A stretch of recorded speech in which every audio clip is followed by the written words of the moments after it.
இன்றைய இதமான காலை தென்றலில் அனைத்து அன்பு உள்ளங்களுக்கும் என் இனிய காலை வணக்கம். இன்று ஒரு குறள். அதிகாரம் 24, புகழ் 235, குறள் எண். நத்தம்போல் கேடும் உளது ஆகும் சாக்காடும் வித்தகர்க்கு அல்லால் அரிது. தெய்வப்புலவர் திருவள்ளுவர் பிறர் நலனுக்காக தன் உடம்பை அழித்து கொள்வதும் புகழுக்குரிய மரணத்தை பெறுவதும் ஈகைத்திறன் உள்ளவர்களுக்கே முடியும் என்கிறார். அதாவது ஈகைத்திறன் உள்ளவர்கள்தான் புகழுக்கு அழிவில்லாத புகழை உடையவர்கள் என்பது ஏற்கனவே அவர் சொல்லியிருக்கிறார். அதை நான் மீண்டும் உங்களுக்கு அறிவுறுத்துகிறேன். ஈகைத்திறன் உள்ளவர்கள்தான் அழியாத புகழை உடையவர்கள். அவர்கள் தங்களுடைய புகழை எந்த நிலையிலும் இழக்க மாட்டார்கள். அதற்குத்தான் இந்த குறளை எடுத்து சொல்லுகிறார். அதாவது ஈகைத்திறன் உள்ளவர்கள் எந்த தன் உடம்பை, தன்னுடைய புகழுடம்பை இழக்கக்கூட தயாராக இருக்கிறார்கள் என்று சொல்கிறார். அதாவது எந்த சூழ்நிலையிலாவது அவருக்கு மரணம் வந்தால் கூட புகழை அழியாத புகழை உடையவர்கள் தனக்கு மரணம் வந்தால் கூட அதையும் ஏற்றுக்கொள்ள தயாராக இருக்கிறார்கள் என்று சொல்கிறார். அந்த அளவுக்கு புகழைத்தான் மேன்மையாக நினைக்கிறார்கள் அவர்கள் என்று இந்த குறளிலே சொல்கிறார். அப்போ எவ்வளவு பெரிய தத்துவத்தை சொல்கிறார் பாருங்க. அதாவது ஏன்னா அவருடைய எய்மே வாழ்க்கையில் நாம் கடைசி வரை புகழோடு வாழ வேண்டும், அதுதான் அவனுடைய குறிக்கோள். அப்படி மனிதர்கள் இருக்கிறார்கள்ல. இப்போ தெய்வப்புலவர் திருவள்ளுவரே எடுத்துக்கிறேங்க.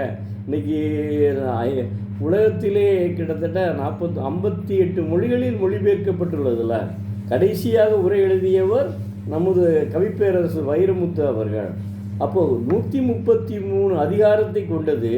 133 அதிகாரத்திற்கு மேல் அவருடைய புகழ் நிலைத்து நிற்கிறது. பாருங்க, அவர் 133 அதிகாரத்திற்கு மேல் பல பேர் உரை எழுதியிருக்கிறார்கள். அப்போ அவர் புகழ் நிலைத்து நிற்கிற உலகமெல்லாம் இருக்கும் வரை நிலைத்து நிற்கும். அதனைத்தான் அவர் அற்புதமாக எடுத்து சொல்கிறார் இந்த இதில். அதாவது அடுத்து ஒரு நூலை பார்ப்போம். இது இப்போ நான் சார்ந்திருக்கும் நகைச்சுவை மன்றத்திலே இவர் அதனுடைய நகைச்சுவை மன்றத்தினுடைய தலைவர் மற்றும் செயலர். இவர் ஒரு தமிழ் பேராசிரியர், கலைமாமணி விருது பெற்றவர். நம்ம டாக்டர் சிவா இது, அதாவது பாராளுமன்ற உறுப்பினர் திருச்சியிலே சிவா இருக்கார்ல, அவர்னால ஒரு தமிழ் இலக்கியவேள்னு ஒரு பட்டம் பெற்றிருக்கார். இவர் ஒரு புத்தகம் எழுதியிருக்காரு, நிறைய புத்தகம் எழுதியிருக்காரு. எனக்கு ஒரு 3 புத்தகம் கிடைச்சதெல்லாம் வாங்கினேன். அதில் ஒரு புத்தகத்தை பற்றி லைட்டாக இன்று சொல்லுகிறேன். பார்த்தேன், படித்தேன், ரசித்தேன். இதான் அவர் புத்தகத்தினுடைய தலைப்பே. பாருங்கள், பார்த்தேன், படித்தேன், ரசித்தேன். எவ்வளோ அற்புதமாக எழுதியிருக்காரு பாருங்கள்.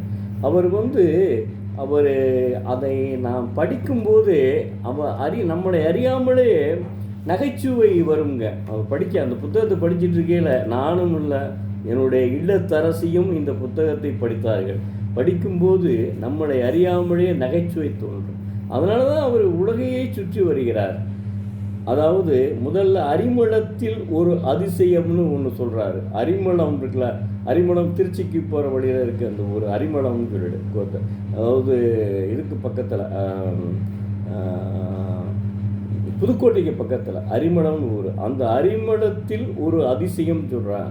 கோடகநல்லூர் சுந்தர சுவாமிகள் கற்பனை அல்ல, அவர்தான் மனோன்மணியத்தை இயற்றிய சுந்தரனாரின் குரு என்பதை அவரும் இந்த நூலை படித்துத்தான் தெரிந்து கொண்டார் அப்படின்னு சொல்கிறாரு. நானும் அந்த நூலை படித்து தான் தெரிந்து கொண்டேன். அப்புறம் ஒரு நகைச்சுவையும் சொல்கிறார். பஸ் கண்டக்டர் சில்லறை இல்லாதவர்களை இறங்குங்கள் என்று சொல்லும்போது நீங்களும் இறங்குங்கள் என்று நகைச்சுவையோடு சொல்கிறார். அதில் அற்புதமாக இருக்கும் அது படிக்கையில். அதாவது நமக்கு படிக்கும்போது நகைச்சுவையோடு படித்தோம்னால் நம்மை வந்து ஒரு மகிழ்ச்சியோடு இருப்போம். அதுக்கு தான் இது. அடுத்து கண்டேன் கார்த்திகை தீபம்னு ஒன்று எழுதியிருக்கார். இவர் திருவண்ணாமலை சென்று உச்சிக்கு சென்று வருணனை செய்தது சிவபெருமானின் அருளே ஆகணும். எல்லாருக்கும் அந்த பாக்கியம் கிடைக்குமாங்க? நான் இப்போ வந்து கிட்டத்தட்ட ஒரு 5-6 வருஷமாக தொடர்ந்து இதுக்கு போயிட்டுருக்கேன். இங்கே திருவண்ணாமலைக்கு கிரிவலம் போயிட்டுருக்கேன், திருவண்ணாமலை கோயிலுக்கும் போயிட்டுருக்கேன். கோயிலை தரிசித்து விட்டு இது போகிறேன். ஆனால் இப்போ எனக்கு மேலே பேசுகிறதுக்கு கொடுங்கன்னு சொன்னால் கிடைக்குமா? அதுக்கு ஒரு பாக்கியம் வேணும், இறைபக்தி வேணும். அந்த இது இவர் கிடச்சிருக்கு. அங்கே போய் ஏறியிருக்காரு, அங்கேருந்து இதே பண்ணியிருக்காரு, வருணனை செய்திருக்கிறார் சிவபெருமான். அது வந்து சிவபெருமானின், உண்மையிலேயே சிவபெருமானின் அருளால் தான் அவர் அப்படி செய்திருக்கிறார். அப்புறம் ஹரித்துவாரில் ஞானசம்பந்தன் ஒன்று எழுதியிருக்காரு.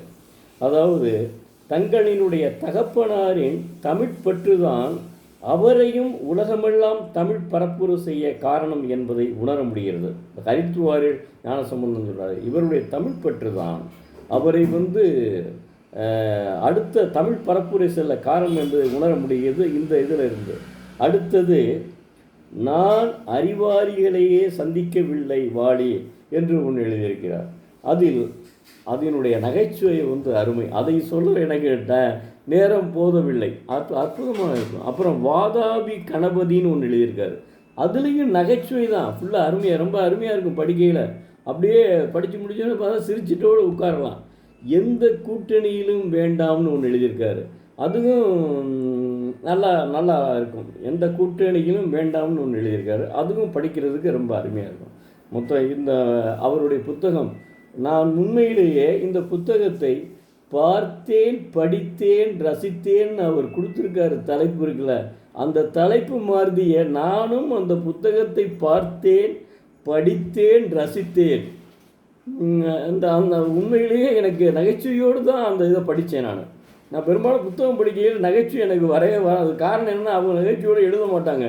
இவர் நகைச்சுவை, அதனால தான் நகைச்சுவை மன்றத்தில் கிட்டத்தட்ட நான் எல்லா மாவட்டங்களும் நகைச்சுவை மன்ற தலைவராக இருக்கிறார் இவர். இப்போ எனக்கு நான் இப்போ சென்ற ஆண்டு ஒரு பட்டம் வாழ்நாள் சாதனையாளர் விருதுன்னு கொடுத்துட்டு அங்கே போய் பேச போகிறேன். எனக்கு நேரம் ஆச்சுங்க, நான் அங்கே திருச்சிக்கு வர சொல்லியிருக்கேன். திருச்சிக்கு வாங்க பேச போகிறாரு. அங்கே அவருக்கு ஒரு பட்டம், நம்ம திருச்சி சிவா இருக்கார்ல நகைச்சுவை மன்றத்தில், அவரும் ஒரு உறுப்பினர் இருக்கு, அவரும் ஒரு மிகப்பெரிய இதில் இருக்கார். அவரை அழைத்து அந்த நகைச்சுவை மன்றத்தை திருச்சியில் நகைச்சுவை மன்றம் நடத்துவது ரொம்ப அற்புதமான மனிதர்.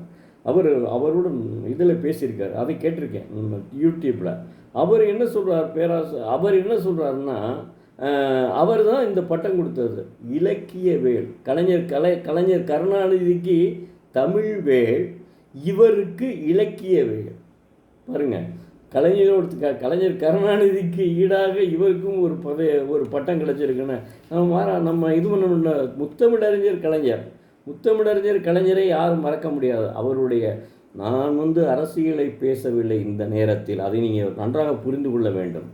ஏன்னா ஒவ்வொரு மனிதனினுடைய தனித்திறமையை பாராட்ட வேண்டுமானுங்க. முத்தமிழறிஞர் கலைஞரை பாராட்டுகிறேன் என்றால் அரசியலுக்காக மட்டுமல்ல. அவர் வந்து என்ன செய்கிறாரு, எடுத்த உடனேயே பராசக்தியில் வசனம் எழுதியிருக்காரு பார்த்தீங்களா, அது மறக்க முடியாத வசனம்ங்க. கல்லைத்தான் மண்ணைத்தான் காய்ச்சித்தான் குடிக்கத்தான் வைத்தானா, என்ன அற்புதமான வசனம். அது சிவாஜி கணேசனை வந்து அப்படி பேச வச்சிருப்பார். கோயிலுக்கு சென்றே கோயில் கூடாது, கோயிலிலே குழப்பம் விளைவித்தே கோயில் கூடாது என்பதற்காக அல்ல அப்படின்னு அவர் அந்த வசனம் பேசையில். யார் எழுதுனது? முத்தமிழறிஞர் கலைஞர் எழுதிய வசனம்ங்க. பாருங்கள் எவ்வளோ அற்புதமாக இருக்குன்னு சொல்லிட்டு, அதுதான் மறக்க முடியாத ஒன்று. அதாவது அதே மாதிரி இவருமே ரசனையோடு எழுதியிருக்கிறார். ரொம்ப ரசித்து படித்தேன் நான் அந்த புத்தகத்தை. ரொம்ப சின்ன புத்தகம் தான், ஆனால் அந்த சின்ன புத்தகமாக இருந்தாலும் ரசித்து படிக்க முடிந்தது. நன்றி, வணக்கம். நாளை மீண்டும் ஒரு குரலை பார்ப்போம்.